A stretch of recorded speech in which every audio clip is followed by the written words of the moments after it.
1,47,000 కోట్ల విలువైనటువంటి డాలర్లని చైనా అమ్మేసింది. ఇప్పుడు చైనా ఆర్థిక సంక్షోభంలో ఉంది. వాళ్ళ రియల్ ఎస్టేట్ 20% డౌన్ ప్లే అయ్యింది. అలాగే వాళ్ళు జీతాలు చెల్లించలేని పరిస్థితిలో ఉన్నారు.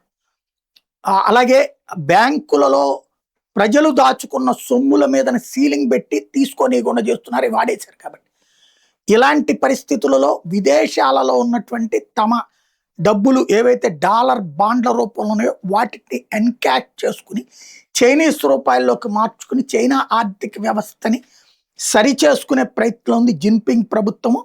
1,47,000 కోట్ల డాలర్లకు సంబంధించినటువంటి వ్యవహారాల్ని సెటిల్ చేసుకుంటుంది. గత 20 సంవత్సరాల్లో ఇంత పెద్ద మొత్తంలో ఒక్కసారిగా కార్యకలాపాలు సాగించింది ఎప్పుడు లేదు చైనా.